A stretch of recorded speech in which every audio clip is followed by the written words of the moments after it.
नमस्कार दोस्तों, मैं अंशु कुमार आप सभी का स्वागत करती हूं ग्रीन टीवी में। और दोस्तों, आपने आज वीडियो देख के आपको पता लग ही गया होगा कि आज हम आपको मिलवाने जा रहे हैं पद्मश्री अवॉर्डी भारत भूषण त्यागी जी से, जो कि जानते हैं इनके बारे में और इनका जो ये पद्मश्री यात्रा है उसके बारे में जानते हैं कि इन्होंने क्या क्या अचीव किया और ऑर्गेनिक फार्मिंग में ये लोगों को ज़्यादा मोटिवेट करते हैं। तो आइए इन्हीं से जानते हैं इनकी इस यात्रा के बारे में। सर, आपका स्वागत है ग्रीन टीवी में। बहुत बहुत धन्यवाद। और मैं आपका भी स्वागत करता हूं। और जो बात आपने कही कि जो प्रयास रहा उसका कैसा सफ़र है, तो मैं इतना ही कहूँगा कि प्रयास तो काफ़ी लंबा रहा, लेकिन भारत सरकार में जो तेज़ी से परिवर्तन आया और 2014 के बाद में जिस तरीके की नई कल्पनाएं उभरने लगी और प्रधानमंत्री जी ने जब किसानों की आय दोगुनी करने के लिए बात कही, तो उस स्थिति में एक नया प्रारूप निकल कर आया कि क्यों ना अब हम अपने कार्यक्रमों का एक सही पैकेज बनाकर किसान भाइयों के सामने पेश करें। और ये इसमें दिशा बदलने में देर नहीं लगी, क्योंकि उत्पादन का मैनेजमेंट, उसके साथ प्रोसेसिंग, उसके साथ सर्टिफिकेशन और मार्केटिंग को जोड़कर किसानों की आय में गुणात्मक वृद्धि हो सकती है।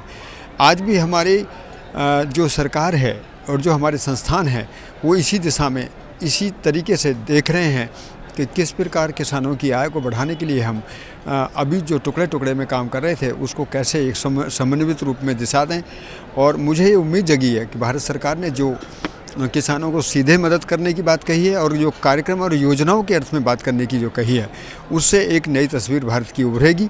और उससे ये भी बात स्पष्ट हुई है कि अब किसानों को लेकर और खेती को लेकर, पर्यावरण और स्वास्थ्य को लेकर एक देश को चिंता है।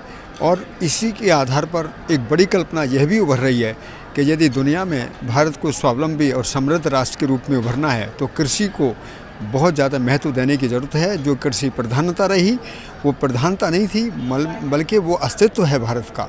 और भारत अपने अस्तित्व में यदि जागृत होगा तो ऐसी उम्मीदें मुझे तो जग गई हैं कि आने वाले समय में पुनः सरकार इस कार्यक्रम में योगदान देगी। और सरकार ने इस बार जो किसानों को पद्म पुरस्कारों की घोषणा की, इससे तो एक अलग तरीके की नई अलग जगी है और जिससे किसानों को ये उम्मीद जगी है कि अब खेती भी सम्मानजनक काम करने का तरीका है और खेती करने वाले आदमी का एक बेहतर से बेहतर राष्ट्र के स्तर पर सम्मान होगा। इसके लिए भी मैं अपने सम्मान की तरफ से पूरे देश के किसान भाइयों को मुझे गौरव है इस सम्मान को अर्पित करते हुए कि ये सम्मान सामाजिक है, सभी का है।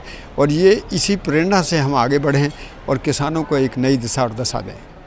सर, जो हमारे देश के पहले किसान हैं जिन्हें पद्मश्री अवार्ड मिला है, सुभाष पालेकर जी, जो जीरो बजट फार्मिंग पे जिन्होंने काम किया है, इस बार जो है वो अचानक 12 किसानों को पद्मश्री अवार्ड मिलने जा रहा है। तो क्या आपको उम्मीद थी कि 12 किसान, उसमें आपका भी नाम शामिल होगा?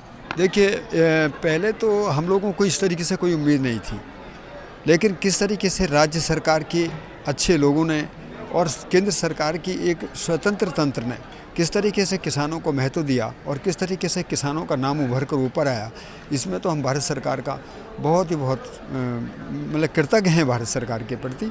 और एक नई पहल है, क्योंकि पालेकर जी को पुरस्कार मिलना एक घटना थी, उसमें भी एक उम्मीद जगी थी कि शायद किसानों की बात अब आगे बढ़ेगी, लेकिन वो इतनी जल्दी साकार हो जाएगी, इतनी बड़ी कल्पना उभर जाएगी, ये एक बड़ा कार्यक्रम हो गया। हाँ, सर, इसके अलावा जो है एक सवाल और कि 2022 में जो किसानों की आय डबल करनी है, उसमें ऑर्गेनिक फार्मिंग की क्या योगदान हो सकता है ऑर्गेनिक फार्मिंग का? देखिए, ऑर्गेनिक फार्मिंग के योगदान की बात न को, ऑर्गेनिक फार्मिंग तो भारत का भविष्य है। यदि किसानों की आय दोगुनी नहीं, गुणात्मक परिवर्तन करना है, देश को अच्छा भोजन, स्वास्थ्य और वातावरण, पर्यावरण और दुनिया में जिस तरीके के मानक होते हैं किसी देश के उभरने के, यदि वो मानक पूरे होते हैं तो वो जैविक खेती में होते हैं। जैविक खेती एक समन्वित योजना है और संपूर्ण समाधान का एक विकल्प है। त्यागी जी, आपका बहुत बहुत शुक्रिया हमसे जुड़ने के लिए और ये तमाम जानकारी हमारे ज़रिए हमारे दर्शकों तक पहुंचाने के लिए। और आपका वो बहुत बहुत बधाई पद्मश्री अवार्ड के लिए। आपके लिए। तो दोस्तों, हमने आपको मिलवाया भारत भूषण त्यागी जी से, जिन्होंने कि 16 मार्च को पद्मश्री अवार्ड दिया जा रहा है। ऐसे ही हम आपको सक्सेसफुल फार्मर्स से, जो कि आपको प्रेरणा देते रहे दिन ब दिन, उनसे मिलवाते रहेंगे। फिलहाल इस वीडियो में बस इतना ही। मुझे दीजिए इजाज़त। आप बने रहिए हमारे साथ और देखते रहिए ग्रीन टीवी। नमस्ते। अगर आप हमारा ये वीडियो YouTube पर देख रहे हैं तो हमारे चैनल को सब्सक्राइब करें और अगर FB पर देख रहे हैं तो इसे लाइक करें और शेयर करें।